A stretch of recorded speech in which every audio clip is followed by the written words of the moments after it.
With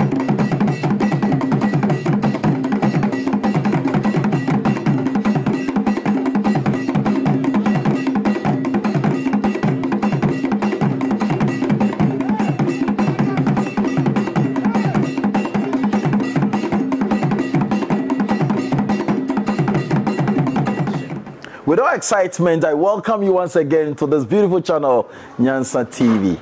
This is a home of mystics, a home of spirituality. We talk everything that you need to know as far as this life and the cosmos is concerned. It's all about our lives. Things you know, things you don't know, things you're about to know, we talk about it. I have different people speaking on this platform about their basic understanding of spirituality.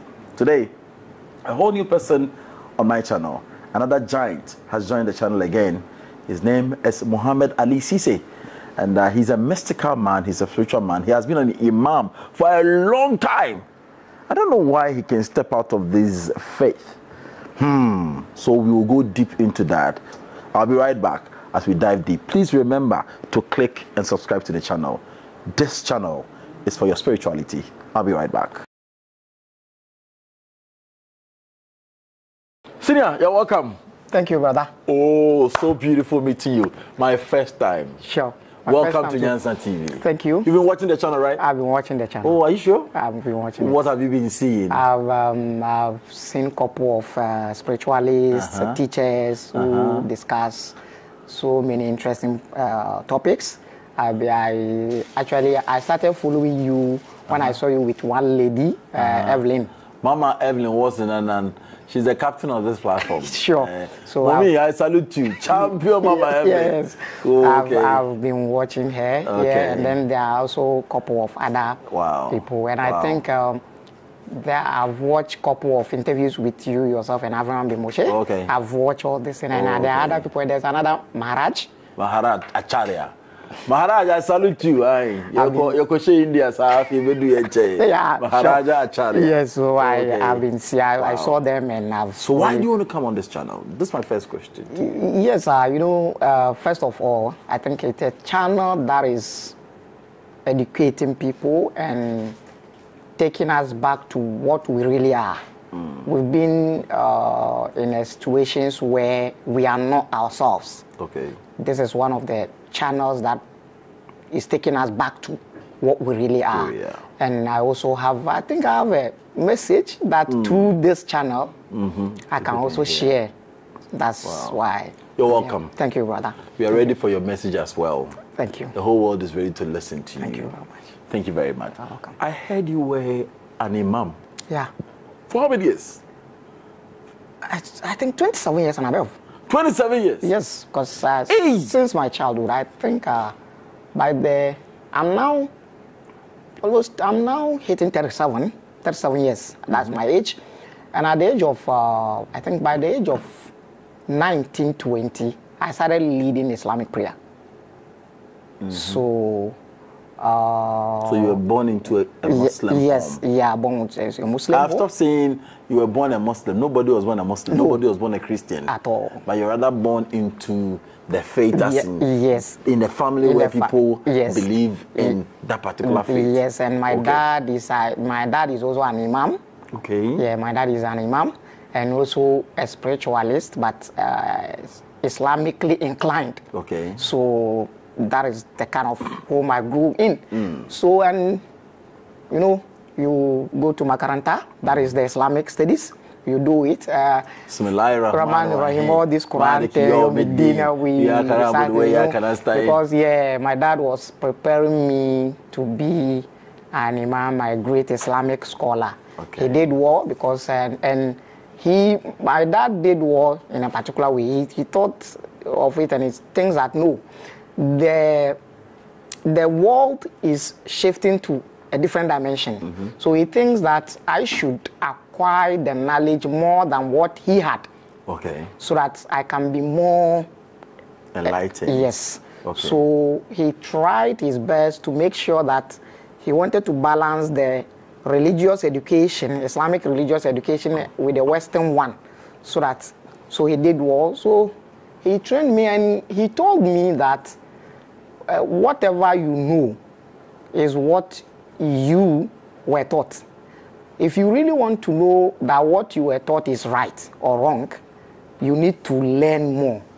So to learn more, the first step of learning more is read more. So this is where I picked the idea of reading more, asking questions, and then got to a point I was like, no, it's like what I was born in need to be questioned. No. So your father literally wanted you to have knowledge. Yes. Above what he has already attained. Yes. So based on that, you decided to read more. Yes. And out of your readings, yeah. you got the knowledge of asking deeper questions. Deeper questions. And that is where you are now. Yes. Okay. So the questions, So for 27 years you were in the faith, you were leading Islamic, so you were not believing that what was there was right? Initially, I was believing it. But when I started to read more, the problem is when we go to the Islamic studies schools, they gave us the teachings of the previous scholars, what they wrote and how they felt with the religion. So that's what they gave us. Now, when you follow that one alone, it's just like you are leading your life with other people's philosophy, what other people said. Their experience. Yes, it has been laid out. So you don't have any experience by yourself. Okay. So you are living based on what other people said. But I started to relearn. I unlearned. It got to a point where I unlearned what I was taught, and then started to read the thing out of what I was taught. I was taught in the Islamic studies schools that you just read the thing and it is like this. But this is what someone is telling me. So I said, okay, what if I put this one aside and start to read myself? So when I started doing this, it's like... I don't want to go back because somebody is watching us who want to understand where the shift came. Okay. So the only way you could become who you are today is that after you've been taught about a thing, yeah, you don't just take what the person taught you. No. You pick that same thing, read the same thing again. Yes. And go deeper into it. Yeah. Then you can question what the person told you. Yes. So if it is wrong, you will know. If it is right, you will know. Sure. So you make the decisions yourself. Yeah, I made the decisions myself. Okay. So there is a dogmatic system in Islamic religion. Okay. And this dogmatic system is really dangerous thing. Okay. And it has made Islam static. What is it? It's like this. When, there's a sect in the religion. When you belong to a particular sect, you go to a school which is oriented to that sect leaders and teachers will tell you, don't read outside of the books of our sect. Okay, just like Christianity. Yes. So for instance, the two giant sects in Islamic religion, there are others, but the two giant. And the Ahmadiyas and... Yes. The two giant, which is famous and they are still having conflict between themselves, is the Sunni Islam and Shia Islam. Okay. This two sects has the problem of dogma, the doctrine, Islamic doctrine, and they have a political problem. Okay. And with the political aspect, they have a problem of when Prophet Muhammad died, the Prophet of Islam died, who's supposed to succeed him? This is where Sunni Islam and Shia Islam had issues. Now, you have four main caliphs. The caliph is Arabic word, which has been English, like they made it English. It means that who is a successor? Khalifa. That's the original word. Khalifa. Khalifa means a successor or vicegerent. Okay. So who's supposed to be the vicegerent of Prophet Muhammad after his death? Now, according to the Shias, it should be the vicegerent of Prophet Muhammad should come from his house. So apparently, it should be a son. That kingship kind of... Yes. Then it should be a son. But here is the case that prophets, Islamic prophets, all his male sons died before he died. And they are, because he's an Arab, they are patriarchs. So a female cannot take the seat. So now his cousin, who was Ali, was the one that, according to Shias, they think because he's a family, he's a cousin, so he's supposed to assume the seat. But the Sunnis say no. The Muslim cabinet will sit down and discuss and choose the one who is worthy. Yes. So the confusion in Islamic religion started since the Prophet of Islam died. The confusion started since day one. So you knew this because you decided to learn beyond what you've been told. Yes. Yes. So the confusion started. The body of Prophet Muhammad was lying down, not prepared for burial, and they are fighting over the leadership. So this is what happened. This is a whole story altogether. That one has its own. You'll find time to talk about that. For that. So the kind of the schools I attended, Islamic studies, the schools I attended, they are Sunni oriented. Now you see them telling you that you don't read beyond the Sunni books. You don't read beyond. So they have books, which is the Quran, the Hadith, right? Yes, they have. Yeah, the major books is the Quran and then the Hadith. But the Hadith comes in, the major Hadith books come in 6 types. Talk to us. The Quran comes first, and then followed by they have Sahih Bukhari, they have Sahih Muslim, they have Tirmizi, they have Ibn Majah, Abi Dawud. All these ones are books. But yet still, there's a problem between the Sunnis and the Shias when it comes to these books. When it comes to the Quran, the Sunnis and the Shias agree upon it. But there's still a problem when it comes to the Quran between the Sunnis and Shias concerning the documentation. But the Shias have the kind of covering up. They have problem. The Shias, the real Shias have problem with the Quran Muslims are holding right now. What is the problem? The problem is that some things has been changed. Some things has been taken out. Okay. To suit some people's heart desire. Some things are so. I was told that the only book that nobody has tampered with is the Quran. Well, then take it from me. Quran could be the book that has been even tempted with more than any other. Hey. Take it from me. Yes. Wow. Yes. They say it was written in Aramaic, and it has remained in that language for all these years. It is Arabic. Arabic. Yeah, it is written in Arabic. And it has been in the language, its original form, till now. They've tampered with it. They've tampered with it. Quran, even during the era of Prophet of Islam himself, Quranic Arabic is a questionable. There was an incident. The same chapter, the same verses, a group of people was sent to an expedition or something by Prophet Muhammad. They went to pray. You know, they pray with the Quranic verses. 2 different people recited the same chapter, the same verses with a different way. And then there was an argument between them. So they came back home and they went to approach Prophet Muhammad and asked him that when we went to where you sent us, there was a prayer time. So we prayed, but this person recited this particular verses like this, and this person also recited them differently. So we had an argument. So we are here for you to Supreme Court. Yeah, to settle it. Supreme Court. So when they came, he said, okay, how did you recited it? The first guy recited, and then he said, what about you? The other guy recited it 2 different times. And he says, both of them are right. Both the 2 recitations, the 2 different recitations were right. And majority of people was like, no, how could it be so? This incident alone has made a lot of Arabians to leave Islamic religion because they think something is not right. Something is not right. But this incident, it is recorded in Islamic books, but you never heard it outside there, because if someone decides to bring this outside, it's a blow to the religion, because questions will say, because they try to let people know that it is a book from God. They think from Allah. Is it a book from Allah? Well, before you can't answer this question yes or no, because you should know what is Allah or who is Allah. This is the thing. So if I'm not careful, we'll run away from our topic, right? I'll not. So if I'm not careful, we'll be going and we'll get off the topic. Yes. Okay. Yes, though, because that is because according to a Muslim, Allah is the creator of all things. But when you subject Allah to a scrutiny, Allah cannot be the creator of all of us. What do you mean by that?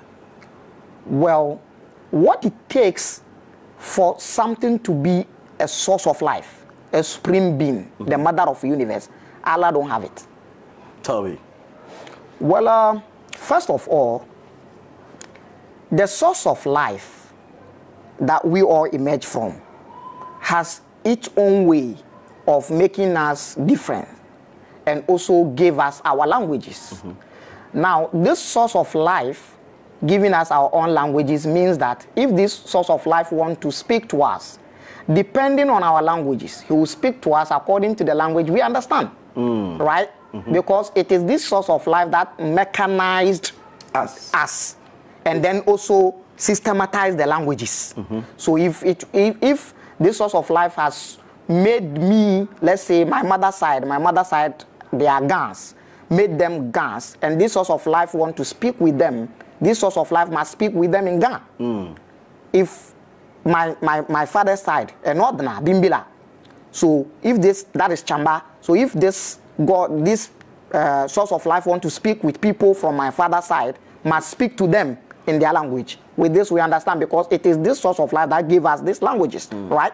But if the source of life decide to choose one language, which is even far, far away from my continent, and said that he has message for me, and that message is given to someone who is somewhere on Arabian desert, and even right now that we have the means of transportation easily and communication between my country and this Arabian land, aircraft, it takes you 3 hours 30 minutes. And this source of life decided to give the message that he wanted to give to all mankind who have different languages. And this source of life decided to give it to someone in Arabian Peninsula to bring it to me. Meanwhile, he created me and gave me my language. This cannot be the source of life. Oh. So our language barrier alone is a reason why you will say so Allah cannot be. So if Allah is a creator indeed, if Allah should be a creator indeed, then Allah is a creator of Arabs.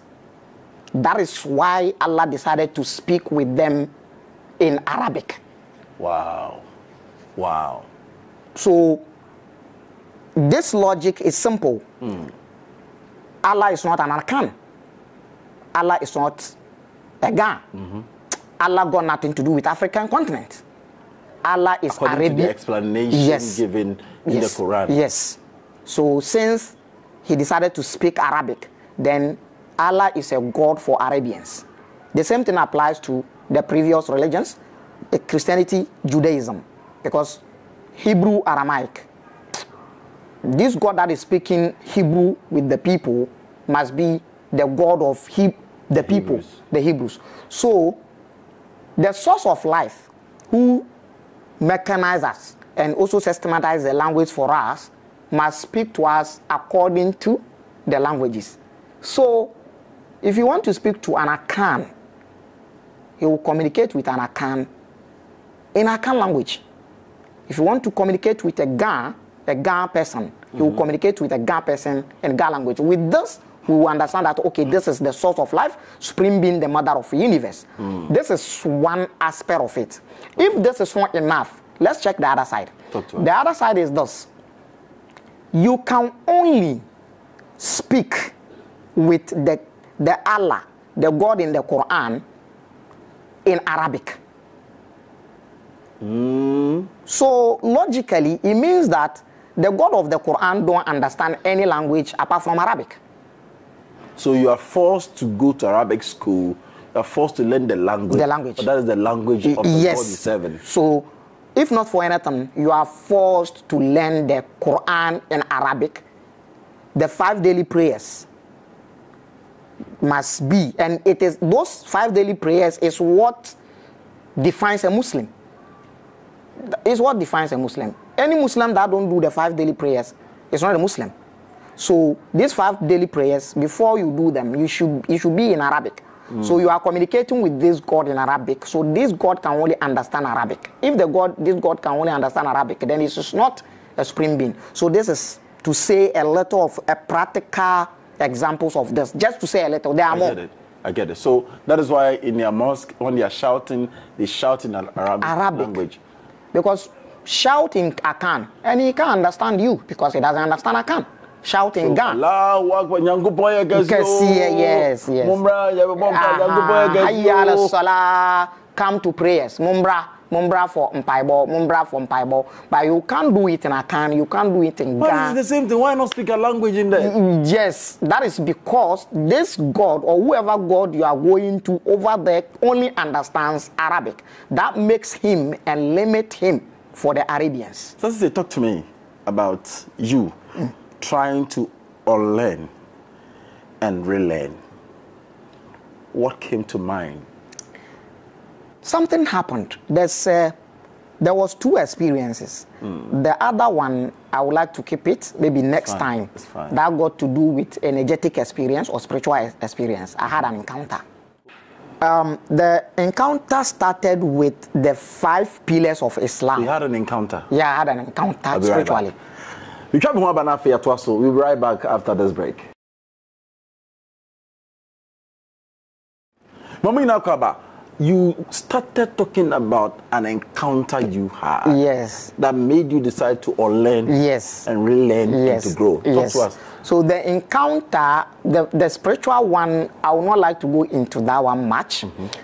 But to say a little, I am someone that mostly I love to be alone. And I love to observe things a lot. So there was a time I checked the way we build the worship center of Muslims. Okay. And then I saw that, well, it's okay, it's a building, but you know, religious buildings has its own geometry. So I checked the geometry of Islamic buildings, those round things, yes, towers, yeah, the symbols. And yes, all that. and then I said, okay, let me take it back to see how did the Prophet of Islam build his first mosque. Now I checked to find out that the way he built it was not the way the mosque are being built today. Okay. Something has been added, and then I said, okay, if something has been added, then these things that are being added are the connection. He built it normally without anything, just a building with entrance and all that. But right now we have buildings where we have a crescent, a 5-angle star, which is pentagram on it with a crescent, like Osrani. Crescent move. Yes. The crescent, that small size of move. Yes.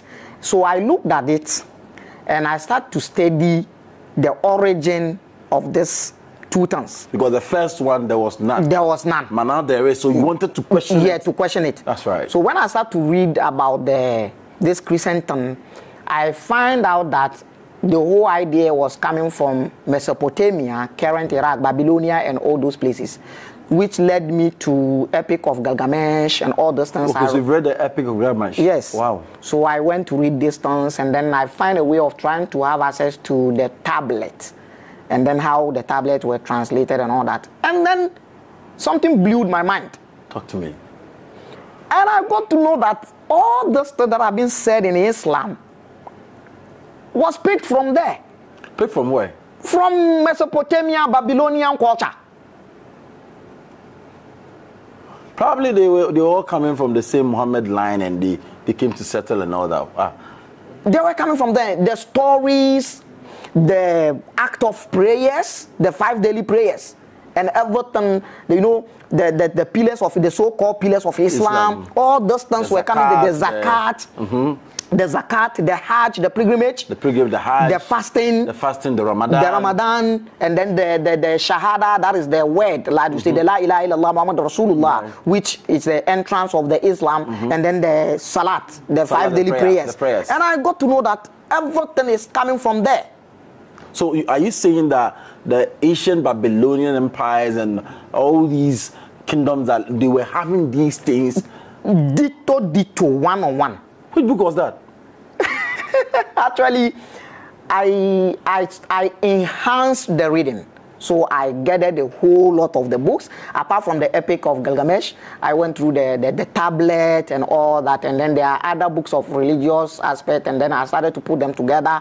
Now, here is where I exploded and I came out of the box. Before you go there, so tell me, when you were reading these books, did you compare the timings to it, the setting to it? Because probably after Islam and all those happened, they also copied into the books. So let me know, what was the timings of these ones and the practice of Islam? The timing is it like this.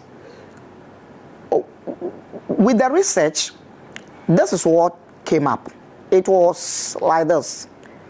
Judaism was a leftover of the spiritual and cultural system of Babylonians, which came into Ur.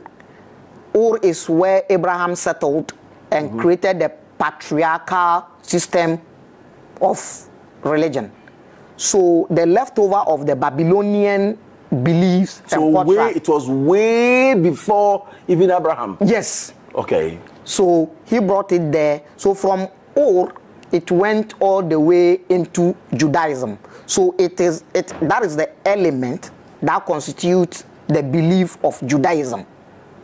So out of that one, so Judaism picked a little bit of the Babylonian system beliefs, and then created another system of the Judaism system. And then Christianity picked some in Judaism and left some and created Christianity with it. And Islam picked from Christianity and picked a little from Judaism and picked a little from Persia, which is Iran today. Their religion, their official religion, which is known as Zoroastrianism. Islam picked and then added and create the phrase. Yes. And create the system of Islam. So it is not coming from any god, or let's say it's not coming from the supreme being, the source of life, or the mother of the universe. It is master plan of some people.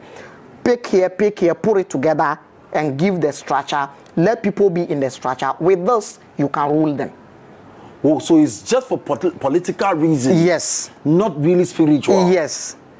So when you create it this way and you connect it with some kind of religious background, it makes it difficult for the masses to question the leadership, because the leader is trying to tell you that I'm communicating with some supreme being, supernatural being, that you don't have access to him.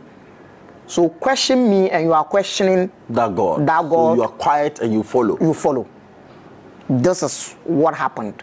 So that is where I got the meaning, the real meaning of Islam, because the real meaning of Islam is it comes in two ways. They tell you Islam means peace, and it also means submission. Actually, this peace thing is not where to be related to the religion. Okay. But the submission can be related. Okay. When you put Islam into scrutiny, like when you subject Islam to scrutiny, to question certain things, Islam cannot be related to peace. What do you mean by that? The historical background of Islam, honestly, this is the time of Aquarius. It is time of knowing, so we should learn and know. The golden age. Yes, so we should know. Historical background of Islam is full of bloodshed. Oh, so if you look at the account, the time and the settings that have happened all these years, and you are taking it to critical analysis, you realize that a lot of blood was shed than peace being given to the people. Yes, and in fact, some of the Islamic leaders, they were good leaders because they were warmongers. Oh. The people that ruled Islam properly were warmongers. So they go and fight. Yes. So it was because of the act of war that they have that made them good leaders who were able to maintain the people within their religion. So with this, you can't relate Islam to peace, but you can relate it to submission. So it is totally submission. Yourself under that leadership. But they will tell you it is submission totally. Submit yourself entirely for the will of Allah. Now here is the question. Who is Allah and what is Allah? This is the problem. Allah cannot be the source of life. Allah cannot be the supreme being. Allah cannot be, and He can never be. Who is Allah then? It's a deity. It's a deity. It's a deity. It's a deity. It's a deity which is related to Arabians. It's Arabian deity. Allah is Arabian deity, and it can be proven with the Islamic books and Islamic account itself. Nobody is making anything out of it. It is written. You can see the account given in Islamic history that all these things related to Arabian deity, and that is the Arabian deity known as Allah. Now, the development of the religion, as time changes, they try to put things in order, they try to fix things. So it is hard for you for now, like right now, if you are only a believer, for you to identify those things. But if you are a researcher, if you are, and you ask questions and read, you will get to know that it's a deity. It's a complete deity. So my question, I have not left it, is still on the point that you began reading and begin to question the same process, begin to research beyond it. And I ask you, how were you able to come by this book? And you've said that all these deities were far before Islam. So those historical records were there before Islam. So people picked it and put together the Islamic faith. Yes, that's what they did. After discovering this, how did you feel about the religion? Well, it was like there was heat, because this is something I was taught. I grew up on it. So I was trying to find a way. So my speech started to change. Where? My sermons start to change. In the mosque? Yeah. Yeah, easy. I mean, you can say up to date. Some of the Muslims are still looking for my head. Seriously. Then it's serious. It's serious. It's serious. It's serious. Are you against Islamic religion? I'm not against Islamic religion. Okay. I'm rather exposing the other side of it. I'm doing this. I want, you know, when you know what you are doing, you do it well. So I'm trying to let. Are you evangelizing for them for people who are within to also learn and realize, so they don't just be misled? This is what I want. Okay. This is what I want, because it goes far, far beyond the physical bondage. Religion, the entire religion, any religion at all, is a bondage. It's a bondage. And the bondage goes beyond the physical bondage, because whatever deity is in a particular religion is holding you wherever the deity is sitting. So after you drop this body, the deity will still give you a body to come back to serve it. Now with this, your purpose is gone. The reason for you being here as a human, the reason for you picking the complex body is gone. So yours is gone. You are doing someone's service. Wow. This is the real thing. Wow. So when you are able to assess these things and you understand them properly, ube to me I assessment now. Even if you will not leave the religion, you know how to adjust yourself so that the chains that are holding you in the religion, some of them will be broken, so that at least you have relief. You have a relief. If not, it's not that good. It's not that good. So this is the encounter. Islamic is the second, if not the first, largest religious group in the world. Yeah. Currently, they are really taking over. The time is coming. They can really, because of the percentage and the speed at which they are really covering up with Christianity. They are fast becoming the world biggest. But now Christianity still is still on top because of the Romans. So talk to me. Can you change this? Yes. The second largest religious faith in the world. It can be changed.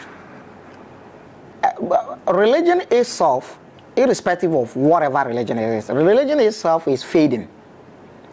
Religion itself is fading. What do you mean by that? Religion is fading because the beliefs, you know, religion can only be strong based on its beliefs. Okay. Right. Now, the beliefs of the religions are questionable. People are subjecting the beliefs of the religions into scrutiny, for a question. So because of that, when the beliefs goes down. The religion goes down with it. Okay, so Jidie na Christopher Kuta, Jidie Islam Kuta, Jidie Odongo Fukuta no. Now, among they are asking critical questions of the same beliefs. Aye. Okay. Nte, since I have bisa questions no, some of Jidie no answer ni ho. Answer ni ho. You can only give an answer based on belief. But to me, your friend is intellectual answer. Example, one of the beliefs of Islam when say there's a graveyard punishment. Talk to us. Obi wuwa na ye de ne sha da kamene mu a ye hwe no wa da kamene mu. Ye de kra no be hwe body no mu biom. Na wasan aba na aso abo. Da mene mu ye nyina da. Ya kata so no. Na aso abofo me nu aba. Now, as well above women in the bar, they are coming to ask you some questions. What damn Now, when you could trust our record, never. You see, nobody can answer this your question. No Islamic scholar can answer this question. Who recorded it? But it is recorded, it is in Hadith. And even some people were trying to prove in the Quran that it's real. Now you are trying to tell us, you see, because it is a punishment in the grave, it has become a real thing. So, doctor, so what happens? So they believe that when you're in the grave, what happens? You will be questioned. These two angels will come and they will question you. If you are a good person, they come with good image. If you are what they term as a bad person, they come in horrible image. The image alone is enough a torture for you. So when they come, they have at least 3 questions or more. One of the questions is this. They say, in Arabic, Man Rabbuka, who is your Lord? This question alone is, excuse my language and excuse viewers, this is the most silliest question I've ever heard. You know why? Talk to me. For my entire life, let's say I'm still a Muslim. For my entire life, I've been a Muslim worshipping this Allah. So Allah didn't know that all my entire life. Let's say I've lived for, let's say, 70 years. And Allah didn't know He is my Lord. All the Salah, all the fasting, all the Hajj. Allah Himself didn't know that I am worshipping Him and He is my Lord. Unless these angels... So this means that there are other lords. There are other lords. So it's not the Almighty. It's not the Almighty because He Himself is doubting His almightiness. I get it. And even the key, the La ilaha illallah that you pronounce, or the Ashhadu an la ilaha illallah that you pronounce, that will make you Islam. That is the word they use to initiate you into Islam. Also confirm that Allah is doubting His supremacy. He knows there are other gods. It can be proven. Talk to us. Because why will you say, before one can be a Muslim, the person should say, La ilaha, there is no any deity, illallah, except Allah. If you really the supreme being, you are the mightiest. Do you care about any other things? If you created them, you have your reason why you created them. Therefore, are they in competition with you? With you. But to say this logically means that you have a problem with them. There's a competition. There's a competition. The reason why MPP and NDC are on each other's neck is because they fear each other. This one can take over power at any time, and this one can take over power at any time. If any other political party speaks, it doesn't hold water. It doesn't hold water. So assuming one of these two parties is the mightiest, and it doesn't fear the competition of the other, they will not even give them attention. So for Allah to give a word that will initiate you into His religion, and that word got to do with other deities, means he's fearing for his position. Though this one alone means... That doesn't make him mighty. 1. 2. The word we use in prayers, the 5 daily prayers, Allahu Akbar. Allahu is the Allah. Akbar. The Akbar is an Arabic word. Kabir means great. Akbar is the greatest. So if you say you are Allah, you are the greatest, then you accept within you that there are other great ones. Charlie. I get it. I get it. So this is the thing. This is the thing.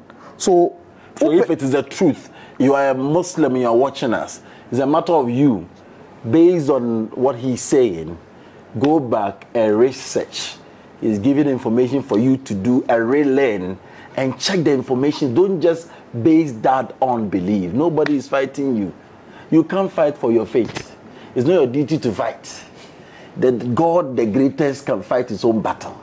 The fact is that go back and find out if what you've read or what you've been told is the truth or not. I'll be right back. This is powerful. With Ali Muhammad Ceesay. I'll be right back. You welcome back with my man, the former Imam himself, Ali Muhammad Ceesay. Talk to me. You are giving me a lot of insight as far as the Islamic faith is concerned. Tell us, the religious people in this country. I have traveled to some Arab countries. I've been to Qatar. I've been to the places are beautiful. So when I came back home and saw our Islamic community, sometimes I feel bad and I don't know why our communities are like that, because it's so beautiful when you enter Arab countries elsewhere in the world. Yeah. The way they break even their fasting. Come and see the way they've lined food there for people to go and eat. Yeah. We don't have it like that here. People are even begging before they can eat another. Look at our zongos. Yeah. So dirty, it's not in good structure form and all that. Yeah. So if Allah is the greatest, why is the Allah in Ghana not greatest? Yes. To answer this question, I would like to answer it in two ways. Take your time. It's for you. One aspect of it is that the Arab countries, they are not really practicing Islam the way Islam is supposed to be practiced. Push it. In other words, it's like this. They've put in their mind ahead. So their mind and the development of human being comes first before the religion. Okay. Meanwhile, here, we made the religion first. Anytime the Islamic religion has been put in as a prime system, you can't develop. Why do you say that? Because the doctrine of Islamic religion says that your everything is predestined. Allah ya kawo. Allah ya kawo. Allah ya yi. Allah ya yi. So where you struggle and it's not making, like, it's not Allah and Shisha Mao.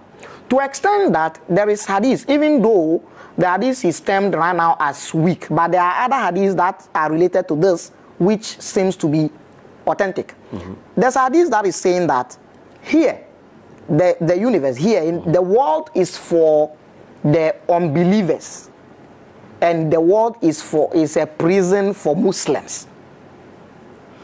There's a hadith like that. The hadith is saying that the dunya is the world. The world, yes. Jannatul kafir is heaven for the kafir. If you hear kafir, it means anybody that's not Islam, Muslim or non-believer of Islam. So this place is a heaven for non-believer. Wa sijnul mumin, and it is a prison for a Muslim, for a believer. Take your time to take the whole rhyme again. It says, ad-dunya jannatul kafir. The world is the heaven for non-believer.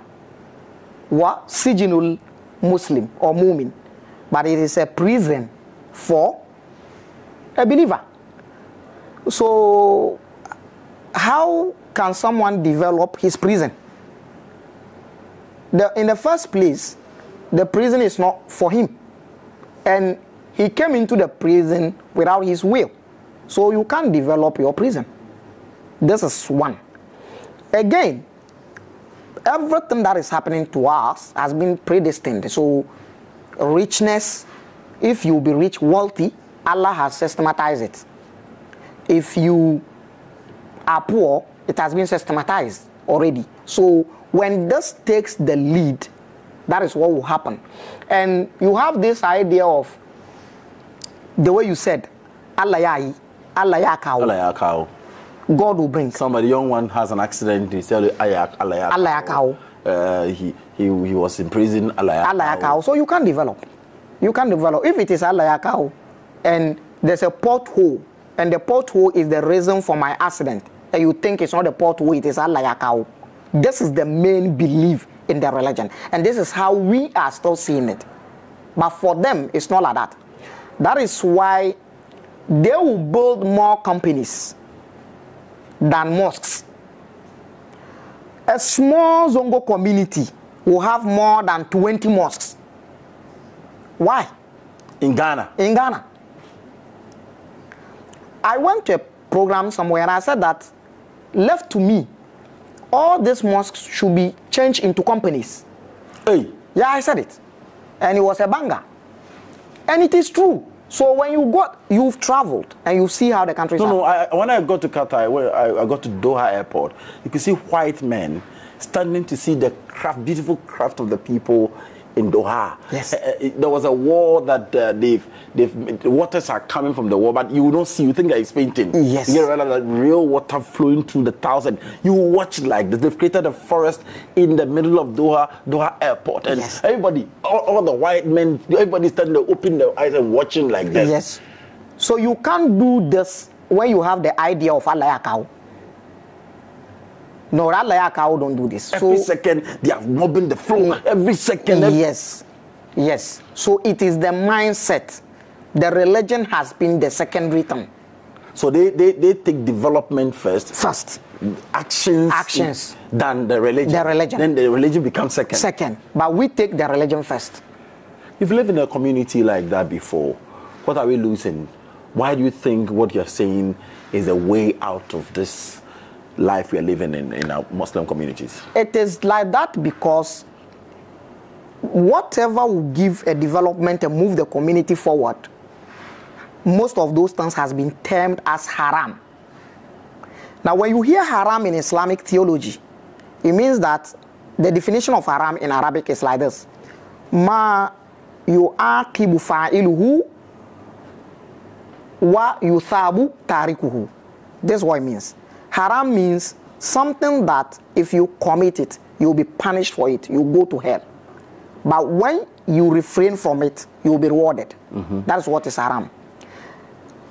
In Africa, in Ghana to be precise, there was a time a Muslim child cannot be allowed to be a policeman because police job is termed as haram.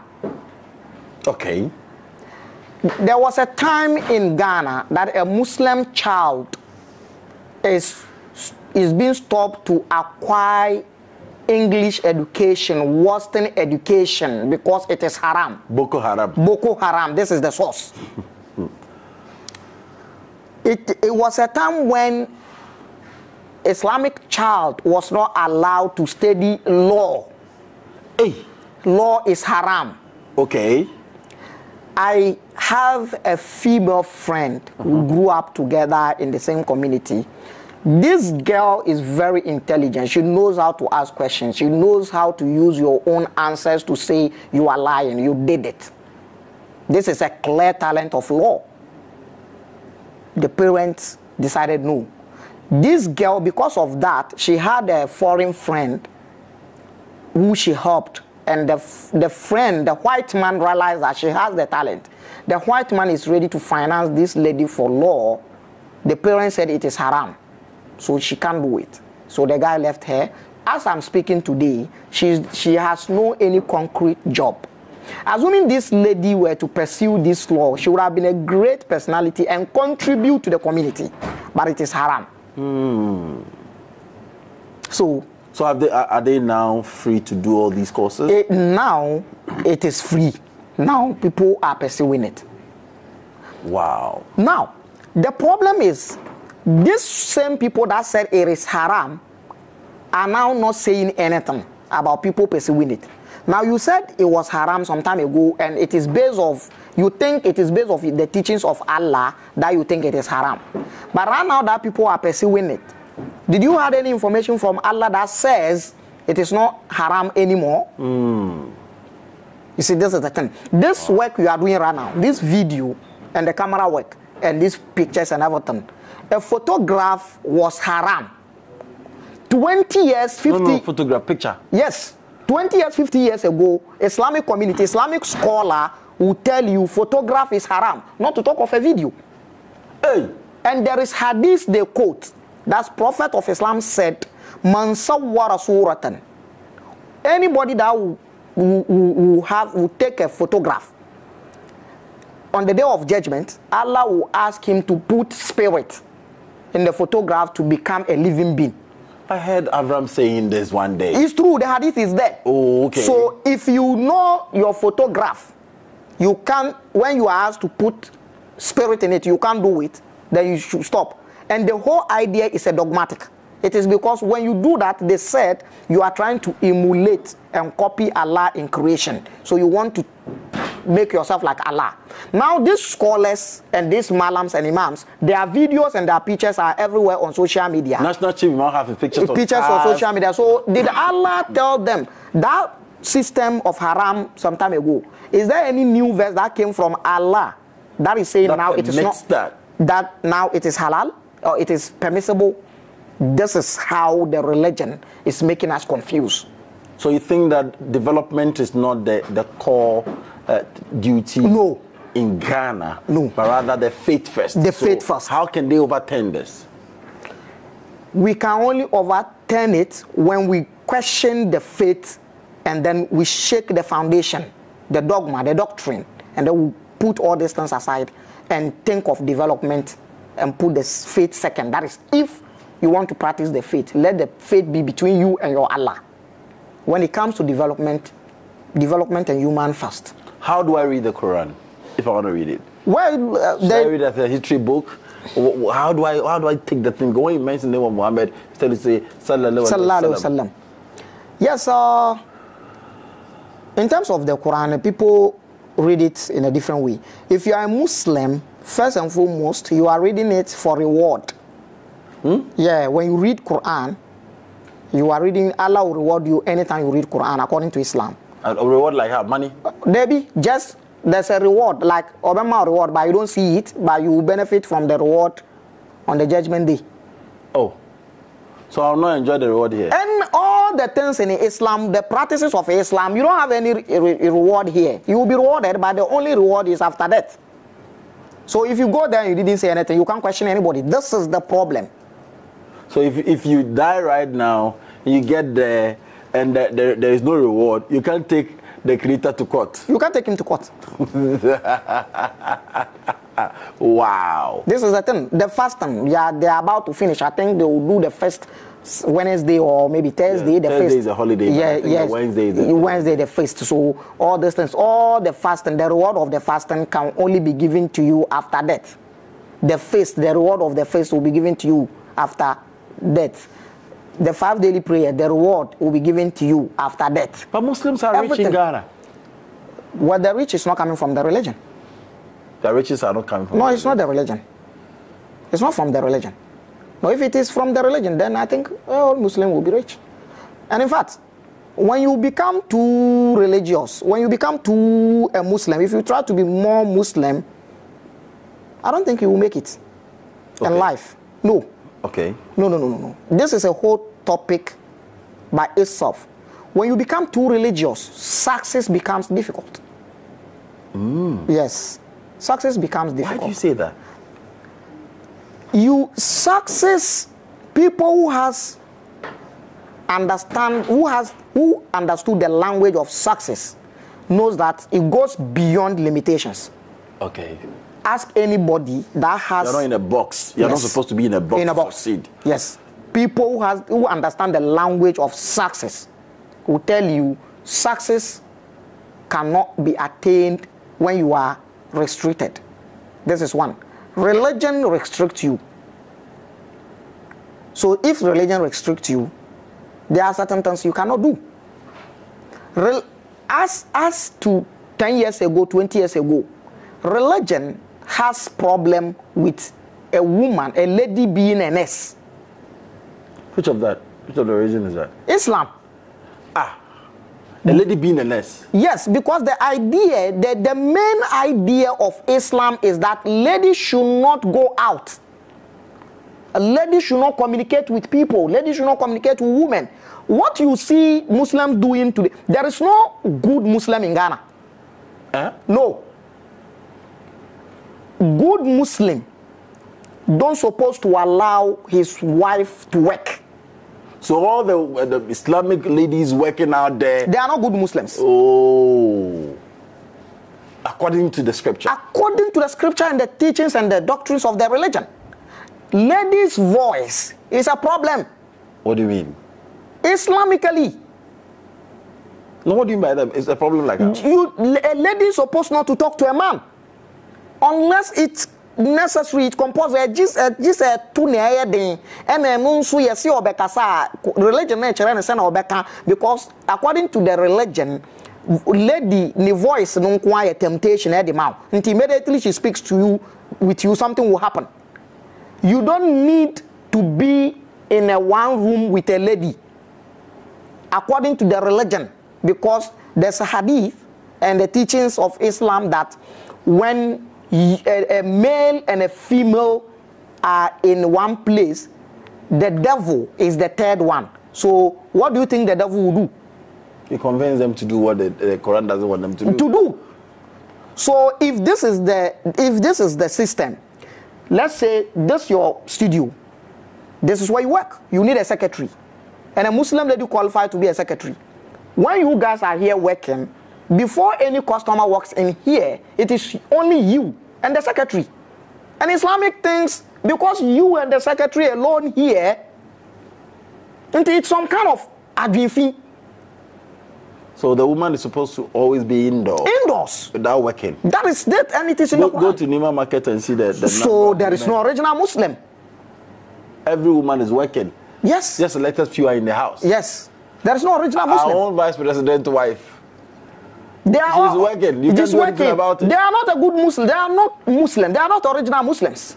According to the scripture. According to the scripture. So what does this tell you? This means practically, it means that the religion don't fit the reality of human life. No. Why do we have poverty in the Muslim communities, even though some individuals are rich? This is problematic. You feel sad when you hear that? Yes. You see, there is two terms of this. It has a spiritual background. Okay. And then it has the physical aspect. Mm-hmm. The physical aspect is that we don't care about development. Mm-hmm. We don't care about development because here it's not a staying place. There's a better place for us that we're gonna go. Al-Jannah. Al-Jannah. So we don't care. That is why you have a young man, a married young man with a single woman, a chamber wall, married, with a little money in his hand. The religion says you should marry 2, 3, 4. So he has money and he go and rent again and marry another one additionally. And all these people will be producing children and he can't meet the needs of the children. So the children will be forced to fend for themselves. This is the beginning. This is the beginning. Now look at this. People should question, Muslims should question themselves.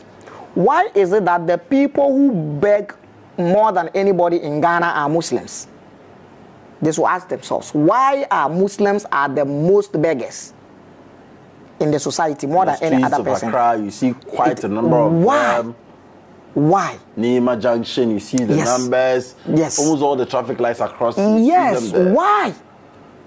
That's one. 2, the northern part of the country is somewhere that has the highest number in terms of Islam. And they are the people who are here being importers. Plenty of them. Plenty. Why? What is exactly the problem with the religion that most people that will beg, most people that has lowest, they come to Accra, give birth to kids in these areas, and they are walking around. Yes. So as their mothers are carrying, they are also begging. Yes. So the cycle continues. So something is wrong. Something is wrong, and it got to do with the religion. This is what we are talking about. We are telling people, hey, let's check it because we can't continue like that. It's a circle. Because it deals with humanity, and human life is a circle. When you create a negative circle, it takes a long time to break it. When you create positive ones, the same time. Wow. Someone basically say, I want to bring this interview to a close. You've spoken a lot about the faith. There's a lot we have to go into. Comparing Quran, comparing Bible and other books. You said the Quran is the last book, and it's been, people have tempered with its authenticity different times. Yeah. The same thing applies to the Bible and other books. But then all other books came before the Quran. Yeah. Is that what you're saying? That's what I'm saying. So when I pick the Quran and read, it's not the word of God. No. If it is the word of God, then it depends on which God are you talking about. It is not the source of life. It is not the supreme being. It is not the mother of the universe. It is not the word of the Oduma Nkuma that all of us emerge from. If it is a word of God, then it is some God somewhere, which is a deity somewhere, and even it is not. It is not. Should we stop serving? Should we stop worshiping and the Islamic faith? In the first place, you don't need to worship. What are you worshiping? Why are you worshiping? In the first place, humans are not supposed to worship. Worshiping who? Worshiping what? Why? So when a human want to be a human, when human really want to be a human, they should stop worshiping. They should stop being religious. It is when you stop being religious. We are not saying they should stop being, everybody should go and stop being religious. You see, today, when someone stop being Muslim, it's not going to add anything into my life. And in fact, I want to say this. Bullshit. When I was in the faith, with how I was rising in the faith, I would have had everything in my exposure by next 3-4 years time. When it comes to the things around you, yes, you have it, so you don't care. Those are down today, if I ask you to go to my community where I grew up and ask you to ask people who I were when it comes to their religion, they will tell you the knowledge, the speeches, the imamship and everything. But I would have remained there and enjoyed it. But there's a problem we want to correct. I dropped all those things and then took another dimension. This alone, for whoever is relating to me with intellect and not emotion, should know that I'm sincere. That is it. The humanity in you can only come out to the full level when you stop being religious. But if you are the human as you are will really manifest if you stop being religious. Yes. Following different dogmas and systems and faiths. Yes. Then you become. One day we'll talk about the concept of God. I think that will help us understand this topic better. Yes. The concepts of God. When you mention God, what it is. What it is. So we can understand the hierarchy. Sure. Then we know where each of the religious faith and the things we read in the Bible fall under. Yeah. So we don't go think that is far high above all other stuff. Yes. So this is God bless you. What do you do? Well, I was a teacher by profession, but now I think I've stopped the teaching work. So I do spiritual work. I have discussion when there's a spiritual consultation and all that. I also do astrology. Into mystics, right? Yeah, I'm into mystics. Oh, I do astrologies and then I do calculation, and then also, even though we are not yet fully into that, what we need to do is we should look at ourselves. So we have a way of trying to put people on exercises that you can look into yourself, understand yourself, and get it. So this got to do with what people want to call meditation or whatever. Okay. So we have a you can discover yourself. Yes, we have a professional way. We're not gonna give you anything. So somebody shouldn't think that I'm coming there and they will give you the teachings so you'll become a magician or whatever. No. We will just give you the guidelines, the teachings, and we tell you, yeah, this is what you need to do. So go do it. Practice it. Practice it, because I'm not giving you anything. The thing is inside you. Maybe the energy has gone down. So when you practice it, we do it. In sum, I just want you to give me any way we can connect to you. Yeah, I think I'll give we have an office line. Okay. So that one will be fine. Because my personal line, maybe the call, maybe I couldn't. So if you want to connect to your center, what's the name of the center? Well, right now we don't have a name for it, but we have the number that anytime you call, somebody will respond. So let me have the number. I'll put it on the screen so you can have it. Yeah, so that's 053. Okay. 64. 53 53. Okay. Yeah, that's the number. Okay. 053645353. Okay. Yeah. Any social media handles? Yes, the social media handle, all the handles are TikTok, Facebook, YouTube is Muhammad Ali Imam Sisi. Muhammad Ali Imam Sisi. What is the Imam doing there? Well, I created this when I was... Thank you very much. Nice meeting you. These are bringing the interview to a close. My name is Nyansa Boakwa. Thank you so much for watching. Please, we are here for knowledge. We are not fighting. We are here to learn. If you also have any message for the world that you've also done research that you think people must know, the platform is there for you. This is Nyansa TV. Africa will rise one day.